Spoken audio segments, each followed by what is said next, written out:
भावांनो बहिणींनो, काल परवा एक सोशल मीडियावर बातमी आली की पूनम पांडेनी आत्महत्या केली। बरेच जण धाय मोकलून रडायला लागले, बऱ्याच जणांच्या डोळ्यात पाणी आलं। पण त्याच लोकांच्या जो शेतकरी सगळ्यांचं पोट भरितो त्यांनी आत्महत्या केल्यानंतर कोणाच्याही डोळ्यात पाणी येत नाही। कांद्याला भाव वाढल्यानंतर सर्वसामान्याची गृहिणीच्या डोळ्यात पाणी येतं, पण शेतकऱ्यांनी आत्महत्या केल्यानंतर तिच्या डोळ्यात पाणी येत नाही। शेतकऱ्याच्या बायकोचा नवरा मेल्यानंतर तिच्या डोळ्यात पाणी येतं, पण ह्या कांद्यावालीच्या डोळ्यात पाणी येत नाही। इतकी वाईट परिस्थिती या महाराष्ट्रात चालू आहे। शेतकरी आत्महत्येला खरं कारण कोणी असन तर सत्तेच्या खुर्चीवर बसलेले आणि नंगा नाच घालणारे, गोळीबार करणारे हे आमदार लोक, हे खासदार लोक आणि हे सत्तेत बसलेले गावगुंड। राम राम शेतकरी भावांनो बहिणींनो, मी तुमचा मित्र बंधू सखा नाना, गावठी शंकर नाना या यूट्यूब चॅनलमध्ये तुमचं हार्दिक स्वागत। भावांनो बहिणींनो, शेतकऱ्याची परिस्थिती इतकी बिकट झालेली आहे, इतकी अवघड झालेली आहे की शेतकरी जगला काय आणि मेला काय याच्याशी कोणाला सोयीसुतक नाही, कोणालाच देणं घेणं नाही। प्रत्येक जण ज्याच्या त्याच्या कामात व्यस्त आहे। मरण फक्त शेतकऱ्याचं चालू आहे, ध्यानात घ्या तुम्ही। अहो काल परवा नुसतं यूट्यूबवरती, सोशल मीडियावरती एक बातमी आली का अर्थसंकल्प जाहीर झाला। सगळ्यांना वाटलं, टोटल सगळ्या शेतकऱ्यांना असं वाटलं की आपल्याला याच्यातून काहीतरी भेटणार आहे, पण अजिबात काहीच भेटलं नाही। विचार करा तुम्ही, सोयाबीन बाजार भावाची काय परिस्थिती आहे, कापूस बाजार भावाची काय परिस्थिती आहे। आता सरकारने सांगितलंय अर्थसंकल्पात की कांदा चाळीचं अनुदान तत्वावर आता कांदा चाळी सुरुवात करणार आहे। याच्या आधी पण होत्या, त्यावेळेस कोणत्याही शेतकऱ्याला त्याचा फायदा झाला नाही। 3 वर्ष झाले कांदा चाळीचं अनुदान शेतकऱ्याच्या खात्यात जमा झालं नाही। शेतकऱ्याला काय भेटलं असन तर फक्त घंटा, तो बी मंदिरातला, कारण शेतकरी म्हणजेच मंदिरातला घंटा झालेला आहे। आता कोणी यायचं जसं वाजवतं तसं कोणी यायचं शेतकऱ्याची मारून जायचं, बरोबर आहे की नाही। आता मी बोलतो शेतकऱ्यासाठी, मला रिस्पॉन्स भेटत नाही, माझे व्हिडिओ व्हायरल होत नाही का? शेतकऱ्याबद्दल बोलतो ना मी। बाकीचे जे आपले लोक आहेत, तुम्हाला सांगतो हे यूट्यूबवर अशी परिस्थिती आहे, इथं आहे का उघड्या नागड्या बयानला जास्त व्ह्यूज भेटतात, पण शेतकऱ्याबद्दल बोलणाऱ्या माणसाला कधीच काही भेटणार नाही। ही वस्तुस्थिती जाऊ द्या। मी तर असा विचार करतो, मला एक आपले मित्र आहेत चंद्रकांत मुंडे म्हणून, बीडचे, त्यांचे आजोबा, त्यांच्याशी माझं बोलणं झालं काल। त्यांनी काय सांगितलं माहिती आहे का? ते म्हणे माझं वय 80-85 वर्षाचं आहे आणि मला एक दिवस सुद्धा तुमचा व्हिडिओ बघितल्याशिवाय जात नाही। त्यांचं वय 85 बरं का, आणि त्यांची इच्छा काय माहिती आहे का? मला भेटायला यायची। मी म्हणलं तुम्हाला जमत असलं तर या, नसलं तर हा फाकड्या तुम्हाला भेटायला येईन, एक दिवस 100% येईन। म्हणजे मला सांगायचा मुद्दा असा की 100 जणातून एका जणाला जरी आपला व्हिडिओ आवडला ना तरी आपल्या व्हिडिओचं सार्थक झालं। आणि व्हिडिओ बनवणं म्हणजे सोपी गोष्ट नाही, त्याच्यासाठी थोडा अभ्यास करावा लागतो, थोडा का होईना। एवढाच अभ्यास जर मी शाळेत केला असता ना तर मी आता कुठं कलेक्टर असतो। विचार करा ना तुम्ही, शेती करणं म्हणजे काय खायची गोष्ट नाही। म्हणजे सकाळी डबा भरला आणि नोकरीला गेला आणि तिथं जाऊन हमाली केली, लेबर केलं काम, इतकं ते सोपं नाही। शेती म्हणजे सोपी खेळ नाहीये, ध्यानात घ्या तुम्ही, सोपी गोष्ट नाहीये ती। घेतलं बीन, पेरलं, उगवलं, भरलं पाणी, आलं, अजिबात नाही। त्याला आधी पाहावं लागतं जमिनीत वापसा आहे का, त्याला बियाणं कंपनीचं स्टँडर्ड घ्यावं लागतं, त्याला कोणत्या सीझनला कोणतं रासायनिक खत पेरायचं हे ध्यानात घ्यावं लागतं, त्याला फवारणी कधी करायची हे ध्यानात घ्यावं लागतं, त्याला खुरपणी कधी करायची हे ध्यानात घ्यावं लागतं, बरोबर आहे का? आणि तुम्ही विचार करा, एवढं पीक आल्यानंतर आकाशाच्या खाली ते मोकळं टाकून निवांत झोपतो तो शेतकरी. म्हणजे त्याची 4 महिन्याची जी कमाई राहते का ती मोकळ्या आकाशाखाली टाकीत होतो आणि निवांत झोपतो. तुम्ही तुमचा एका दिवसाचा पगार रस्त्यावर टाकून निवांत झोपतान का? झोपतान का? आणि महाराष्ट्रात काय चालू काय सध्या, आमदार एकमेकाला गोळ्या मारायला लागले आता. म्हणून मला सुद्धा भीती वाटती की मी शेतकऱ्याच्या बाजूने बोलतो, काय सांगते तर कधी मला सुद्धा गोळी मारली जाईल. कारण महाराष्ट्राचा बिहार झालेला आहे. ध्यानात घ्या तुम्ही. मला सुद्धा असं वाटतं शेतकऱ्याच्या बाजूने बोलू नये आता, कारण माझे शेतकरी बांधवच माझी बाजू घ्यायला तयार नाहीत. बरोबर आहे की नाही? काय चालू आहे परिस्थिती, नंगा नाच या महाराष्ट्रात चालू आहे. हा तोच महाराष्ट्र आहे छत्रपती शिवरायांचा. ज्या महाराष्ट्रात गवताची काडी सुद्धा घाण राहत नव्हती. हा तोच महाराष्ट्र आहे का ज्या महाराष्ट्रात श्रीकडं वाईट नजरेनं बघितल्यावर रांझ्याच्या पाटलाचा सुद्धा चौरंग केला होता. हा तोच महाराष्ट्र आहे जिथं हिरोजी इंदुलकरांनी रायगड बांधल्याचा अख्खा खर्च 1 रुपया सुद्धा नव्हता घेतला, फक्त पायरीवरती नाव टाकायची परवानगी मागितली होती. हा तोच महाराष्ट्र आहे. हा तोच महाराष्ट्र आहे जिथं लाख मेले तरी चालतील पण लाखाचा पोशिंदा जगला पाहिजे म्हणून बाजीप्रभू देशपांडेंनी घोडखिंडीत पावनखिंडीत स्वतःचा जीव ठेवला. हा तोच महाराष्ट्र आहे. ध्यानात घ्या तुम्ही. आणि त्याच महाराष्ट्रात गद्दारी करून सरकार स्थापन केले जाते. त्याच महाराष्ट्रात ज्यांना लहानचं मोठं केलं राजकारणात त्याच्या पाठीत खंजीर खुपसला जातो. हा तोच महाराष्ट्र आहे. बरोबर आहे की नाही? माझं बोलणं कडू लागत बऱ्याच जणांना, पण मी जे बोलतो ना ते खरं बोलतो आणि खरं कायम टोचतं. आणि माझ्याकडे अशी सिस्टीम आहे की मी आधी कापूड चोळायचा मग इंजेक्शन द्यायचं. हे मी करत नाही. डायरेक्ट इंजेक्शन राहतं माझ्याकडे. ते दंडात जाऊ नाही तर कुणीकडे जाऊ. वस्तुस्थिती फक्त मी तुम्हाला सांगतो. काय बदललं काय? मग माणसं बदलली. सगळ्यात महत्वाचं बदललं खुर्ची. खुर्चीचा पॉवर बदलला. बरोबर आहे की नाही? पहिले राज्यकर्ते शेतकऱ्याला किंमत देत होते. प्रथम शेती, द्वितीय व्यापार आणि कनिष्ठ नोकरी, तृतीय नोकरी,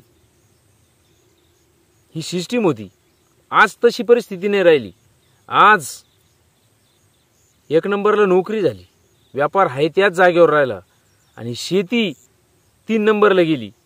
जी शेती, ज्या शेतीवर अख्खं जग पोट भरतं, ज्या शेतकऱ्यावरती सगळं जग अवलंबून आहे, त्या शेतकऱ्याच्या मालाला भाव नाहीये.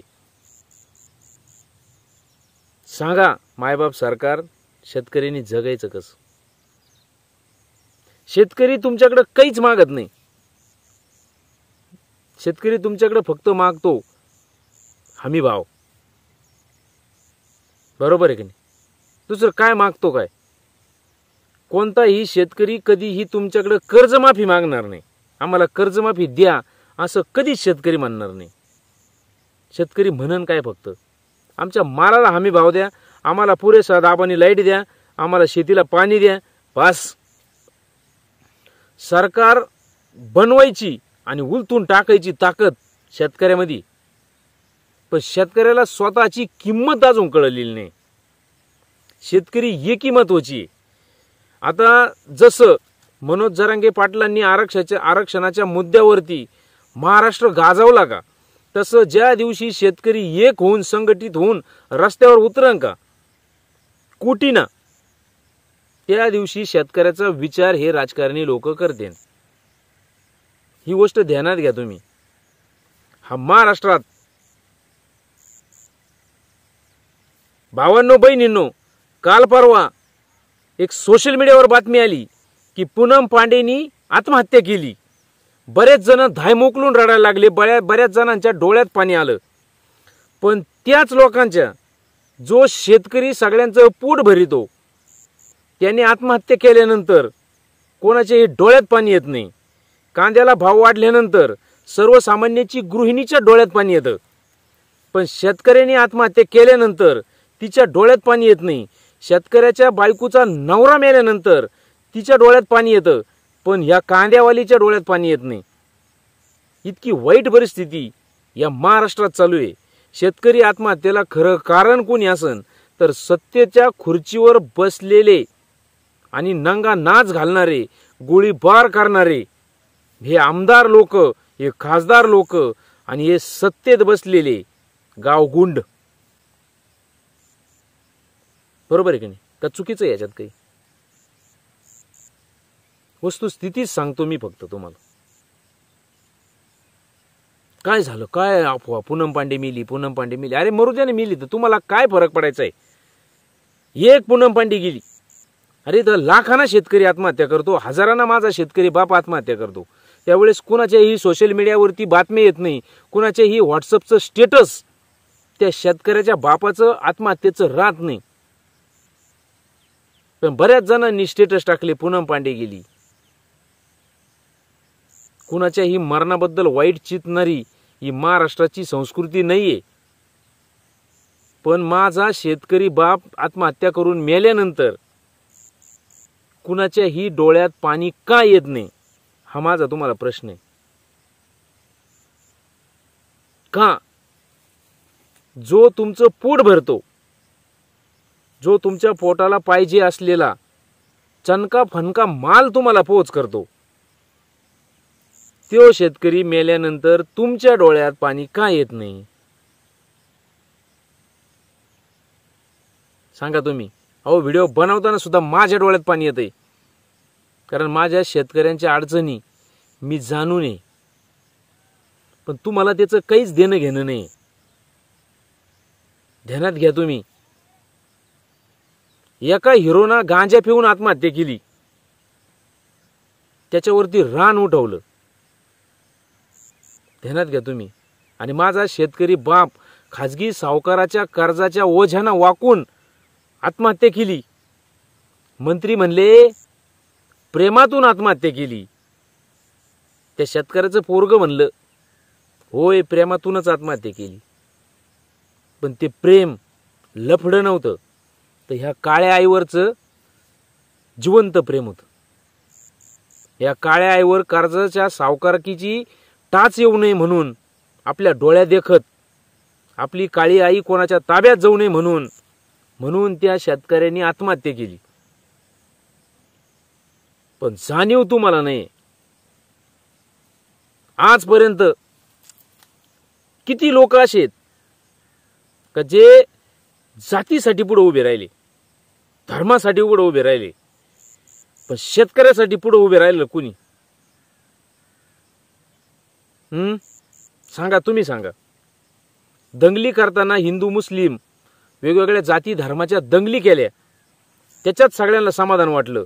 पण शेतकऱ्यासाठी, शेतकऱ्याच्या मालाला भाव भेटला नाही म्हणून एखादी मार्केट कमिटी जाळताना, एखाद्या व्यापाऱ्याचं घर जाळताना एखादा राजकारणी दिसला का हो तुम्हाला?